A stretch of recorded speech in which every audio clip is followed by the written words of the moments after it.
criticized members of the entire team. And yet, in the last few series, 100%. he has been so much better for them in the last couple of series here at Worlds. And a player who continues to surpass our expectations, Chroniclers U, talking about can he play more than Jarvan? And ever since then, he's been pulling out new picks. Yes, it's mostly Rel. We'll see what he wants to go for this time around and how Navi can fire back, because it was a surprisingly quiet game from him. Obviously was shut down in the jungle in the early game, but all of JDG, I think, hoping for a clean refresh after that pretty crushing game 1. And I'd imagine that they might want to be pivoting and putting him on something like the Wukong. Obviously, the Orianna is a no-brainer, particularly with the Akali ban already there. But on red side, I think the likelihood of T1 trying to go for some insane 2v2 focused bot lane with an AD carry support skyrockets. So picking up a Wukong in your second or third rotation could be a good way to kind of preemptively weaken that, but also allowing Kanavi to get the type of pick that he shines on. Are they going to go, so Kalista plus Renata is available, and they go for the double poke lane. With the Ashe not being banned, Caitlyn Ashe here, so much poke power, so much pushing power for bottom lane. I want to see if they try and like attempt to still pick the short range Kalista Renata into it and try and get some ganks off, try and get some pressure there, or opt to also go with a double poke. And I want to reiterate, Ruler's Kalista was banned for years in the LCS. It didn't matter whether the champion was meta. Baby. He was just not allowed to play it. And he even faced into a counter matchup on the Ashe, which obviously has a really good matchup into this, still going to trust himself, trust his mechanics, and trust his lane partner to try and get a lead there. And I think the sad thing for Ruler is if you look at the previous game, it wasn't really about his proficiency in the 2v2. He had no lane prio, trapped under his tower, couldn't find an angle into a fight, and it's a similar story for Missing on the Alistar. A lot of these aggressive engages just not paying off. So see if this will be a different story with the Kalista, with the comfort pick, with almost a signature pick, backing him up here. The Vi now coming out as well. Again, safe, pretty standard jungle pick, but T1 opting to mismatch here. Not going to pick a jungler. Will lock in the Azir for Faker, see what they end up getting for Owner as we get later in the draft, and what JDG can secure for Missing in the bottom lane. Yeah, I kind of actually like JDG jumping on the Vi pick here to combine with the Orianna ball for the delivery system back to the double low mobility AD carries to the side of T1, but it does mean you're going to drop your support pick here, and you guys are talking about Missing. He's going to receive several extra bans here. The Nautilus right off the top of it here. They're trying to take away more of that hard engage to protect their backline. And Gwen here signals maybe a Cassante for 369. He really struggled in the previous game. Can also look towards the Ornn, because I do think that that is one of the tools that can really frustrate these low mobility but really high power bot lane carries for Gamusha and Keria. Blitzcrank also taken away shouldn't be a surprise, given that neither of them really have a good way of dealing with it. And you can snowball the lane very early on if you land some key hooks. What is the blind pick here for T1? Presumably just jungle. Save counter pick for Zeus on the top side of the map. Really taking their time. Again, champion pool was a question for Owner, but he's shown that it goes pretty deep these days. Yeah, they could do. Oh, yeah. Much up. The Maokai is up. The Sejuani is up. Oh, yeah, just that incredibly high priority champion we've seen the entire tournament. Yeah, it will be the Maokai locked in. Combined with the Hawk Shot, combined with the Yordle Snap Traps, it is going to be impossible for JDG. That means they might do Zeus with an AD top laner there, like Jace or something like that even. It is early into the Cassante, though, so Jack's angle available. Senna. The Senna plus Kalista lane here to try and deal with the poke Ashe Kate. And I think a lot of the reason that we've seen Senna be successful in this tournament is because she goes into relatively low-range opponents. Things like the Kai'Sa. Both Ashe and Caitlyn have good tools to contest Senna's soul stacking in the early lane phase, but have to hope that JDG have something special prepared here. Aatrox seems to be the no-brainer here. Zeus, I'm sure, is going to go lethality, even facing Cassante. But I think the main thing with Senna and Kalista is that their level 1 is absolutely nuts. And I'd expect this to go back to what we saw in the LCK in Spring countless times over, where literally it just, you heal level 1, you just fight to the death, fight over control of the wave, because whichever of these two lanes gets ahead is going to have a really easy time to, from then on, keep their opponents on the back foot. I'm excited for this one. Keria is the master of these double AD bottom lanes, so this is going to be a fist fight down there. And with T1 one game ahead, Now on red side, we know what JDG is likely to pick in the next game as well, pushing T1 back there. You have to hope, if you're a JDG fan, that JDG can show us more, that they can match more, because if T1 find the same advantages that they did against LNG with these incredibly aggressive bottom lanes, as a blind pick this time around, that is a big red flag as we get deeper into the series. And this JDG comp does need to stack those dragons to be able to get that win con there for them. Make use of the rend to secure it. Oh my goodness, so much pressure here on. And talk about pressure, 369 needs to have a better game on the K'Sante. This is something that obviously we talk so much about the journey of this player, going from someone that could only play carries to someone that, and we saw this both domestically and at MSI, is the best tank player in the world, right? The way he's able to create... I love how Zeus is like making you question it now. I mean, like, wait a second, a couple of series here. I mean, 369, I don't think has had the best tournament thus far, right? So I think it isn't unreasonable. Having a big K'Sante game here, though, is going to be pivotal, and I'd expect him to bounce back the way that JDG have done countless times throughout this year. We'll see if he can do it, but in the meantime, his team's set up their level 1s. Remember that you can log into your Riot account on lolesports.com and watch Worlds live to earn exclusive Worlds emotes and icons. There it is. Bam, lolesports.com. Get those drops, folks. And let me remind you, this JDG team, even though they got blasted in game number 1, this is the quintessential super team.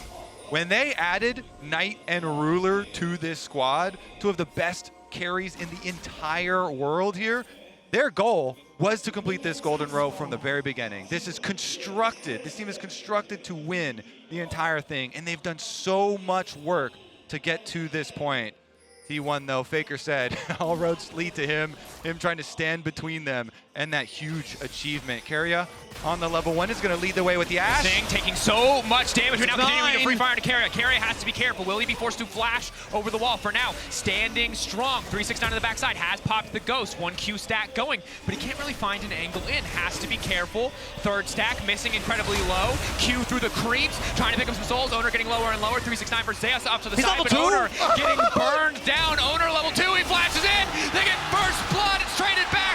Knight running for his life now. 2 kills to the side of T1. And T1 win the World Championship ARAM! Whoa! The level 1 ARAM goes 2-1 in the favor of T1 securing first blood. We already had the Scrim World Championships. Now we have the ARAM World Championships to be as fair, well. it is a RAR. It is all random, all rafters, not mid. Kobe, just technically, just to be fair. And the funniest part is, it is the Raptors that actually solidifies it, because the moment that Owner hits 2, T1 feels the confidence. And I understand that JDG feel confident to take this, because again, I think Kalista and Senna in these level 1 skirmishes are incredible, but T1 is so ready, and the fact that they're able to secure the Raptors ends up being really big. And look at all these extra autos from Guma and Keria. They're just poking them down. Missing gets It's the range. Chunked fully out by the double range bottom lane to double AD carry. And then Owner says, you know what? We're going in for this. He all-ins, goes for the flash W. They get the first blood plus the extra one. And missing, dying there with his flash up as well is really painful, because that is so much gold going over very early on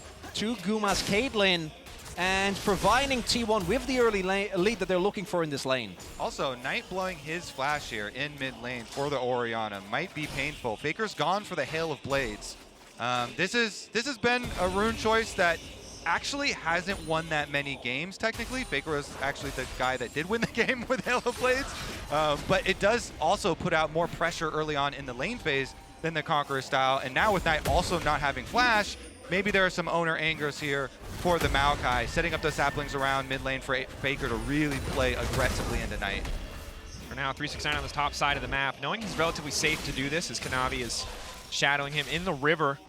Can just clear out that wave, stay out of the individual 1v1 with Zeus. Owner moving in, laying down a little bit of vision here, going to contest this red. Remember, because he got that level 2, because he got that first camp, he really wasn't hampered at all from that level 1. Oh, is it going to time out? Nope, will spot him. And there is double prio here for T1. Smite. Walking away, 700 health going in, not quite able to get it! Owner. Kanavi! Early smite, Owner. Early smite there. Kanavi very happy to be able to grab that one back. That's really big. A lot of time invested there for Owner without any real payoff. And 369 sees the enemy jungler, is like, hey, I can proxy another wave with no problem.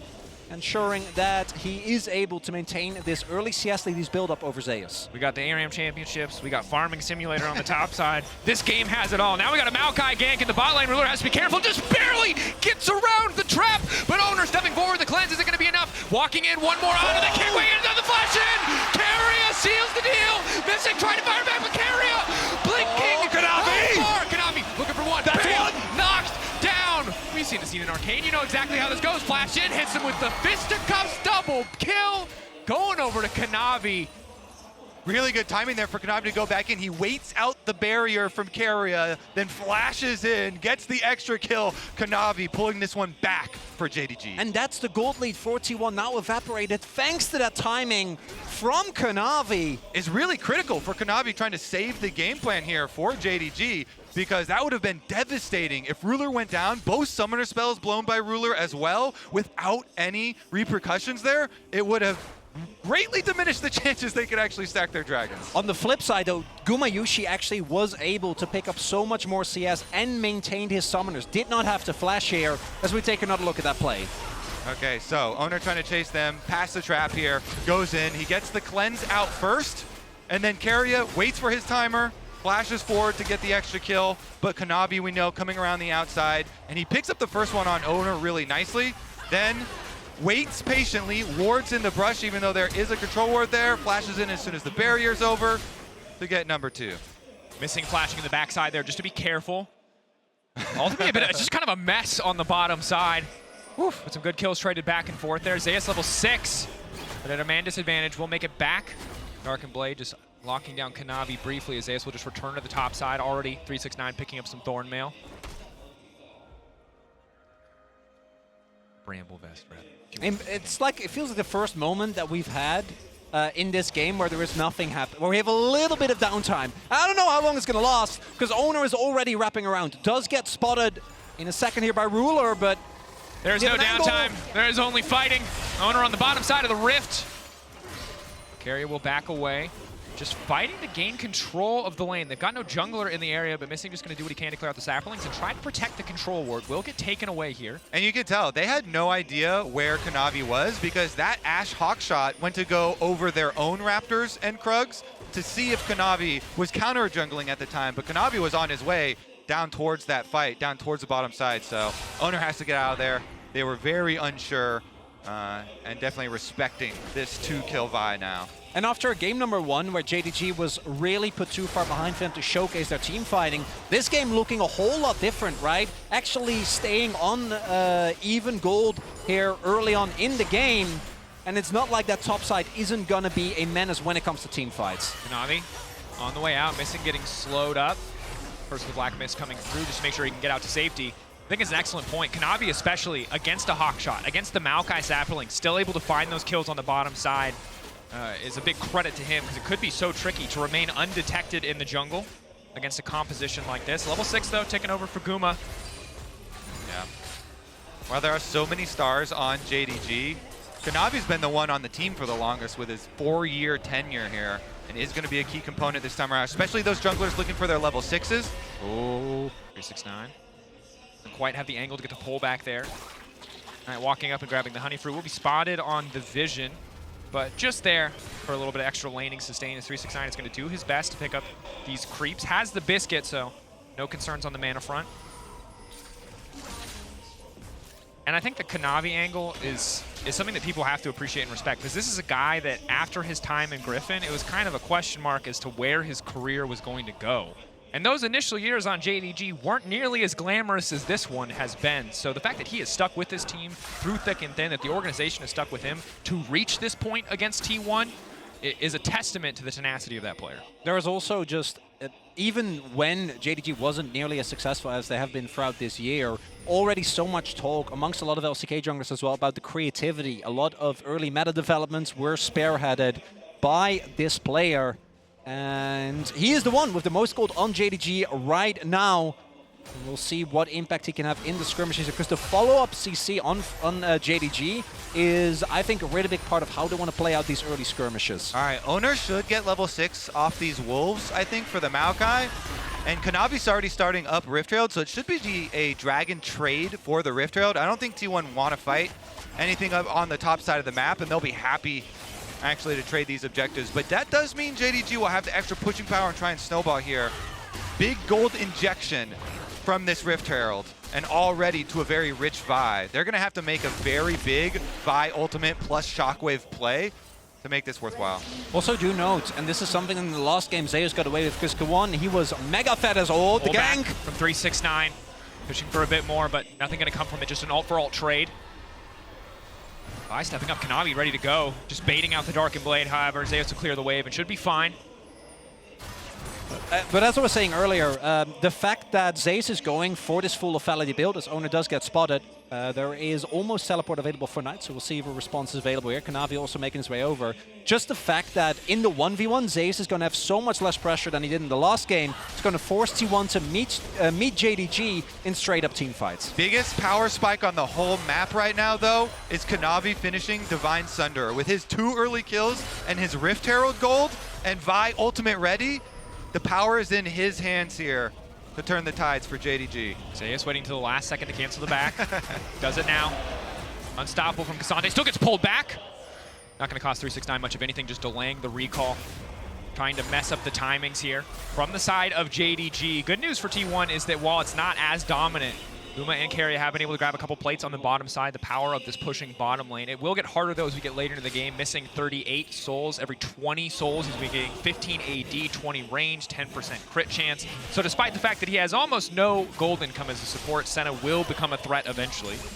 Outside of specifically the Ashe, though, and even Ashe obviously has a lot of value, but I do think she falls off as we get toward the late game.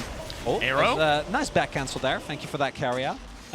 The rest of T1 still is a really big late game menace, but you are meeting JDG in their biggest comfort zone, which is going to be the team fights. We'll see if T1 is actually able to stack up the early Drakes here with Mountain and Hextech already out of the pool. We'll see what ends up being the soul, because if JDG is able to snowball with the use of that Herald, might be tough for T1 to find a similar grasp of control as they did in the last game. And that recall interrupt is actually really big for T1. It's going to allow Guma to get at least 1 turret plate here with Carrier helping him push. Maybe they go for 2. Maokai on the way as well.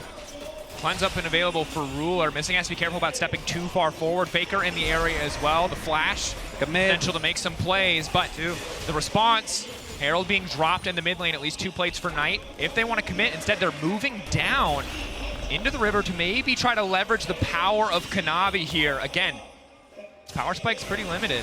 Obviously stronger than the Righteous Glory. Flash out from Kanavi. Traded for the ultimate of Faker. Overall, very positive trade for T1 coming to the next fight. All right, let's see if that does get punished. There's a slight bounty. The only bounty in the game is on Kanavi's head, so no flash. Slightly higher chance here for T1 to collect it. But the mid turret plates kind of making up for the bottom side push there that T1 got. So JDG getting some money happily over there into the hands of Knight. The Orianna Shockwave in their hands this time around. See what they can do with it, because Kanavi's going to help him get another turret plate. Alting, no one there to body block for missing. That could be disastrous.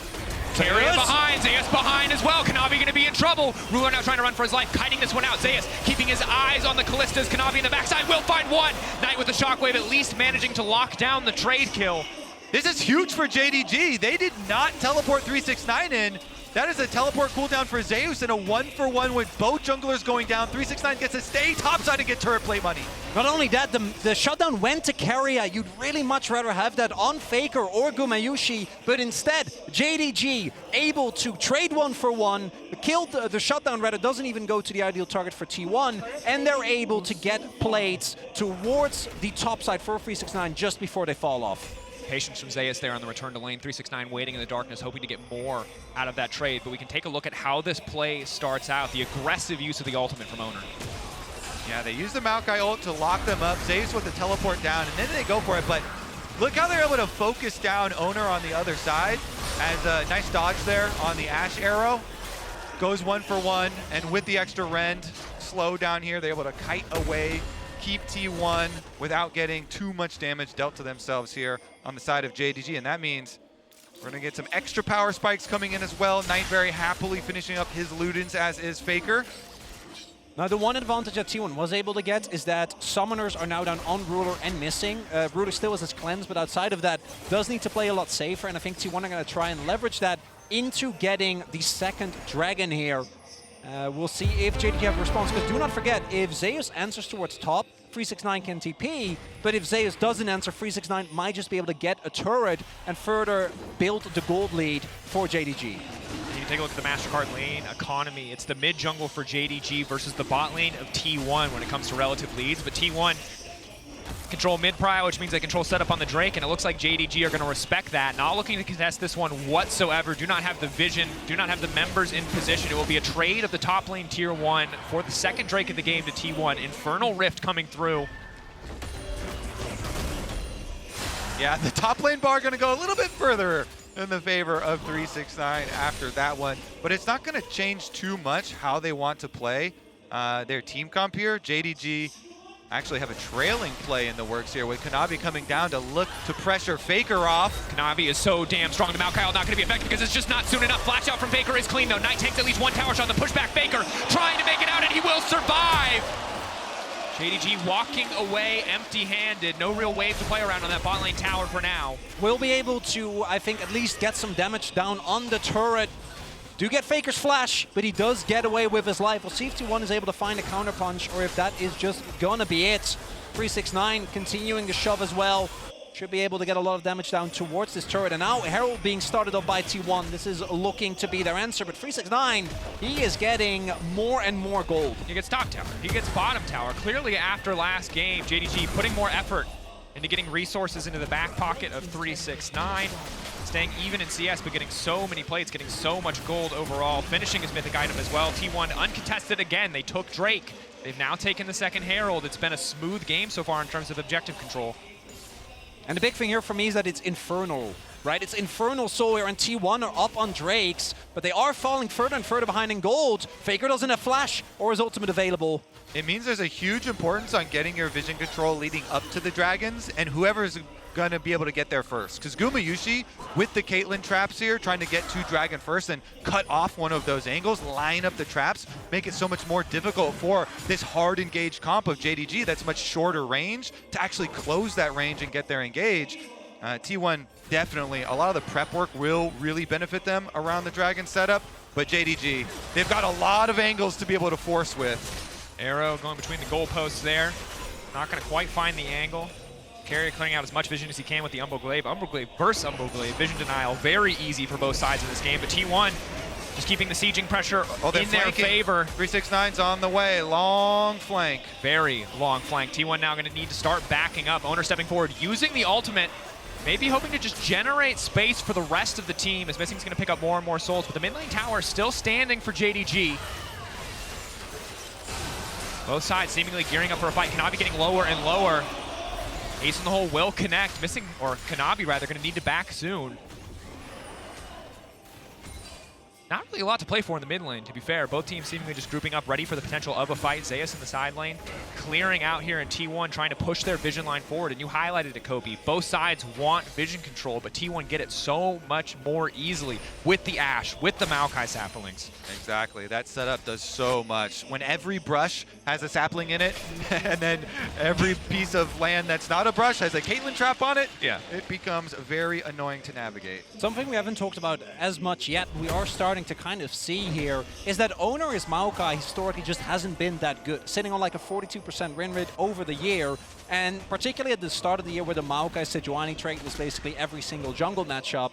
Owner Sejuani, great, able to play that very consistently, particularly when he can sync up with his top side, but his Maokai hasn't been super impressive, and I think that that is going to be a lot of the team fighting power for T1, as the arrow again doesn't find anyone as Owner. Owner gonna dodge the abilities there, uses the phase rush to make it out to safety. Vault Breaker doesn't connect. T1 holding on for now, but JDG just fighting, just poking their heads into the enemy jungle. We'll see the sapling and the brush there as Faker returns to the top side just to clear out and keep pressure in the favor of T1. Yeah, as far as the Maokai does go, I actually do really like the full tank phase rush style Maokai, since they do have an Azir on their team already. Don't need the extra AP damage from a Demonic.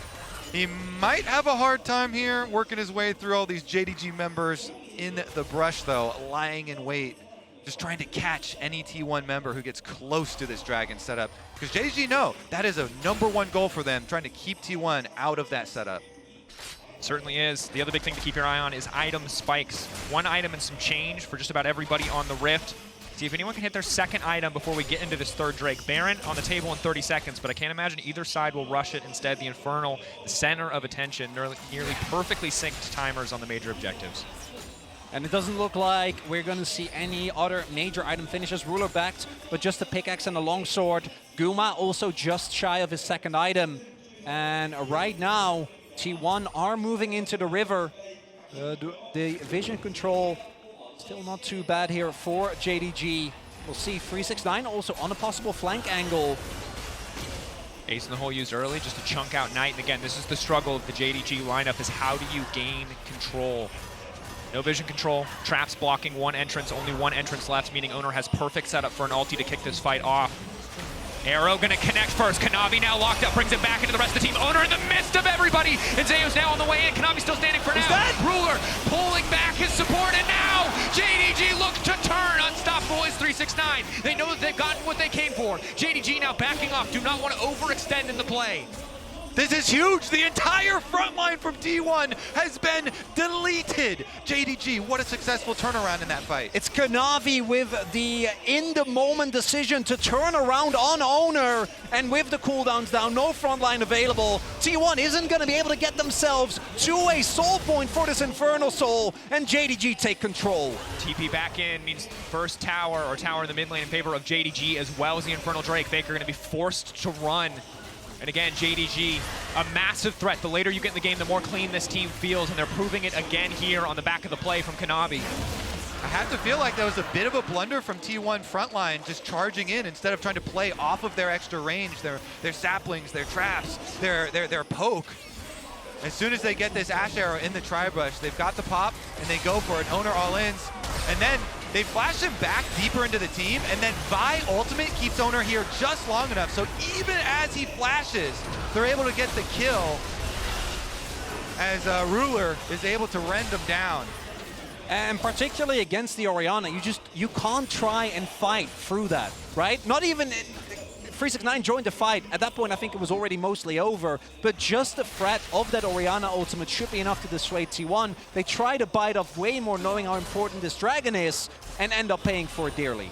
And you talk about the Sejuani for Owner being the superior choice room over the Maokai, and the big difference between these champions is oftentimes Maokai's engage tools are much better reactively than they are proactively. You saw it there. Yes, you hit so many people with the ultimate, but it's a very short root duration when you're that close, and your entire team completely zoned away by JDG's backline threats, unable to follow up on what initially might have looked like a pretty good engage. And JDG's comp also is so strong when they can absorb an initial blow and then re-engage. Particularly with the Senna and the Orianna, it makes it really, really hard for T1 if they don't take down a target immediately. Yeah, T1 definitely want to play it slower than they just played the last one, without rushing in so much. But because they did, and the extra gold that has gone over to JDG now, off of that mid-turret plate, and the dragon here for JDG, they're in such a much better position here to actually pull off this hard engage and chase them down. They've got Kanavi plus Knight combination ready. And it's time to see what form are JDG in. We know this is their bread and butter, these states of the game where it seems close, where they've got these 2 item spikes and there are big objectives to fight around. T1 showed us what they can do with an early game lead with a massive advantage in their favor. If T1 are ready to fight fire with fire, to take it to these late game team fights, to out-execute a seemingly un-out-executable late game team fighting team.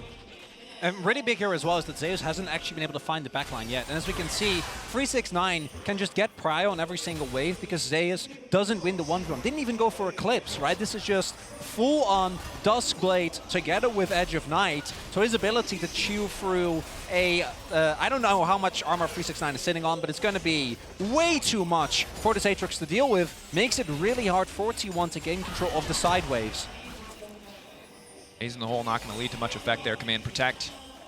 Goes the body block from Kanavi, keeping Missing healthy. It's not an AP Maokai, as highlighted earlier, so the sapling's annoying most certainly, but more about the slow and the vision control. than any actual damage as Zeus using the Scryer's Gloom just to see if there's anything spotting him. Another aggressive engage here. Carrier locked up though. Knight finds the shockwave onto one. The TP now coming in. That's 369 to the backside. Looking to isolate the rest of the team. One kill already going down. Guma off the rips. Carrier running for his life. Kanavi continuing to step forward. Pullback coming in. JDG have brought T1 into the meat grinder. They are tearing through them effortlessly. But Faker now looking to fire back. Carrier bleeding on the back line. Cannot do much more. JDG have taken the exchange. And Kanavi going down means that JDG, I still see the pings towards Baron. They might have tried because Owner is dead. Doesn't have Smite, and they do have the Rend available. Exactly. Rend is going to be more damage. Double TP though. They might just want to force that out and back off. TP coming. Here comes Zeus. Potential for a hero moment from Zeus from Carrier. Can they turn this one back? A lot of blinking health bars, a lot of cooldowns missing. Zeus, no flash. Objective getting lower and lower. The Ren should just be able to finish it. They will grab the Baron, but T1 sticking around in the meantime, hoping to take the fight. Missing getting lower and lower, but he just got too much range, too many souls, doing too much damage. Faker goes in, but he gets absolutely nothing. And JDG are one of the best teams at using Baron buff to end games. Let's see what they can get done with it. They're going to have a redirect all the way back to the fountain. Missing, going to brush that one off. But immediately, we saw Orianna, Knight there, went up to the top side to push the wave, and Orianna, Knight, right here, gets a shockwave onto Carrier, almost killing him, forcing the flash, forcing Faker to come over and peel, and this is where you get another counter-engage from JDG after T1 tried to chase. And the big thing there is the moment that Guma is gone, there just isn't going to be enough damage.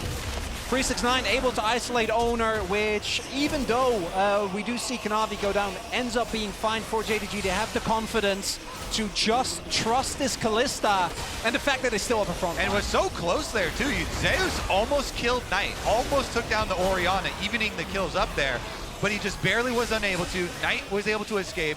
Then they forced down the Baron, missing there with the flash forward.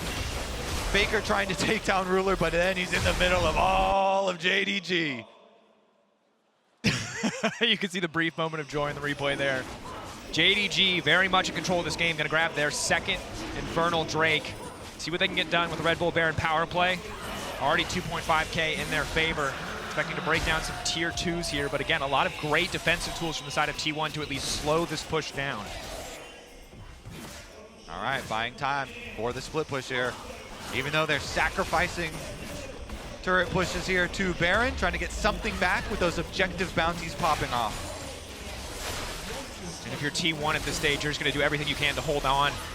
1 minute left on the Baron. You already took game 1 in style, just trying to hold on to some hope in this game 2 as JDG, again, this is their comfort zone.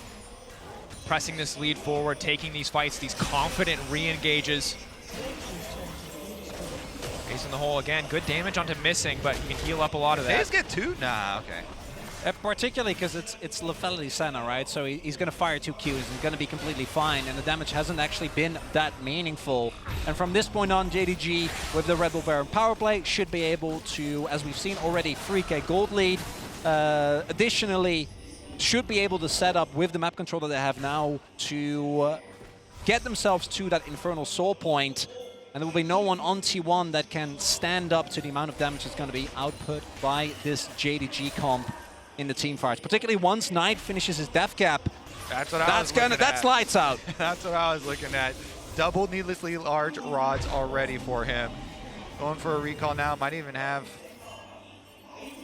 some fine money. All right, they're going to continue to split push here.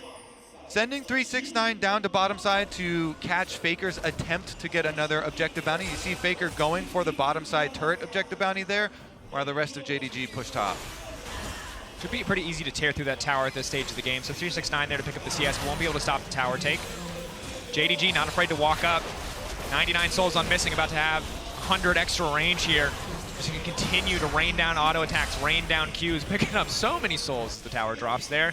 Faker, though, taking the Scuttle Crab as well, just trying to guarantee a little bit of vision control over the area.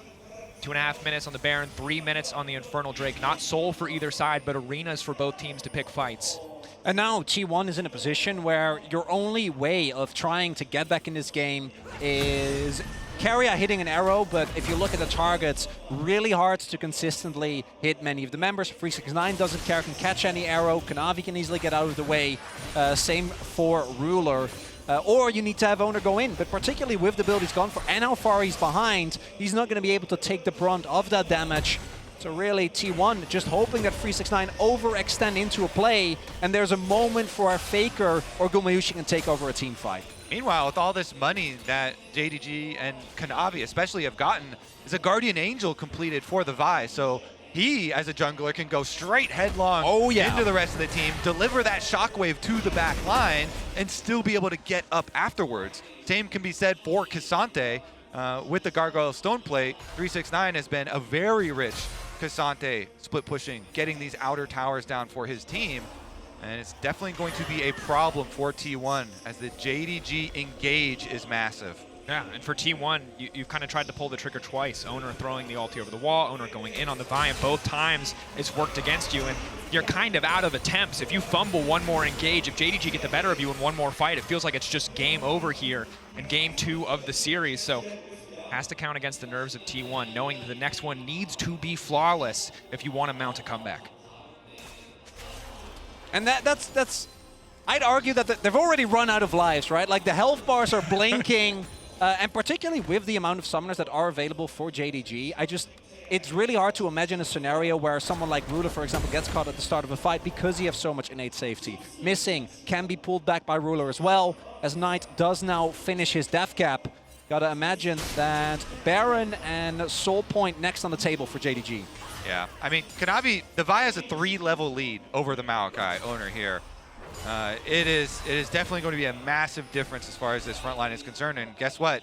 Baron and Dragon very close to both spawning here, only 10 seconds away on the Baron. JDG have teleport ready for both their solo laners, so they can pressure the side lane while also then drawing over to the objective.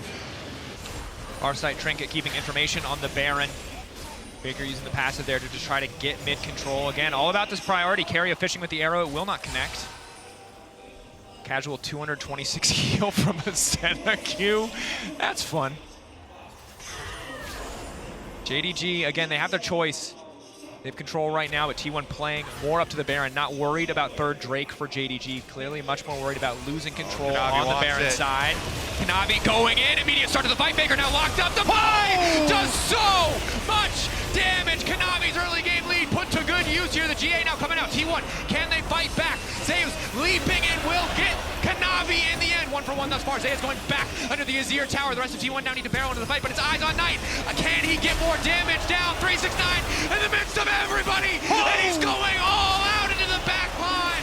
Only the support left standing. They're gonna push straight down mid. And with 280 carries, there is no way that the Nexus isn't going to fall, and JDG come back with a resounding victory here in game number 2. Game 1 about Owner's early pathing, about the team play, but game 2 has been about Kanavi and the dominance of JDG in fights. But that said, as good as the fight was, as favorable as the fight was, JDG do not think that they have time to close the game out and will set their sights on the objective A little instead. ahead of myself. Yeah. They should still be fine. We've seen them end a lot of games really quickly. Faker's up though. They're gonna respect it. Pull back and grab Baron buff instead. But JDG, such a massive lead after that T1 wipe here with the Baron buff. Baron empowered recalls will allow them to reset too. And you see T1 trying to make a rush towards this dragon. I wonder what Kanavi has to say about it. Knight here is up as well. And they're just going to use the Baron offensively. Pressure immediately, teleport back out. They already have mid inhibitor down. They're not going to let T1 any window to go for a dragon. Yeah, really good map read here from JDG. They know T1, given that the Baron is being taken by JDG, is naturally going to try and contest that objective. Not going to be the case. 369, I don't think he really cares. And blocks the arrow. He, to me, is the pivotal part, right? He had such a rough Rumble game in game number 1. And this Cassante is what we expect to see coming into this series. Firing back certainly in game 2, got more support, got more time alone to farm up, and you can see why he's considered the best team fighting top laner in the world. Has been such a menace on the back line in these exchanges. Kanavi, no GA available, but still damn tanky. Missing has to be careful though. As much damage as he does, he's still incredibly squishy. Kanavi threatening, JDG threatening, just trying to force these waves forward, maybe get another inhibitor on the top side. The wave's not quite synced, bot wave not there, 369 again. Lives to body block Ace in the hole. It's so hard here to kill 369. Guma doesn't have a Lord Dom, so it's only Faker that maybe eventually can shoot through. Arrow onto Kanavi. JDG backing away. They don't want to overstay for the fight. But the Shockwave, a looming threat from Knight, level 17, Death Cap, Shadow Flame. He and Kanavi work together. It's a death sentence for T1, no doubt. JDG just backing off. They got what they came for, 2 inhibitors. Now, finally, they will turn their attention to this Drake. The map is theirs. They'll do things when they so please, and 369 doesn't take damage. I pretty sure he was gaining health during that. But it is going to be the secure of all the neutral objectives. The 2 inhibitors down. JDG methodical here. Missing will take exactly 1 soul from the Drake. Finds it canonically incorrect that it drops 2. All right, return to the bottom side. Keep up the Baron empowered pressure. Gumi usually trying his best here to put up these Caitlyn traps, put a stop to the onslaught, but JDG overwhelming. Ruler off to the side, unafraid. Carrier, arrow back up. Final inhib. Again, ball breaker charge every time Kanavi goes for the angle. T1 forced to back up just a little bit more. But it's just slow, it's methodical, it's controlled. JDG, Knight pushing in the bottom side. Double cannon minions, 1 will be cleared away. 23 seconds left on the Baron. Can they break open this bot lane tower? Traps are there. 369 solo zoning off as meanwhile Kanavi just walks in with the Baron empowered minions just to threaten the Nexus.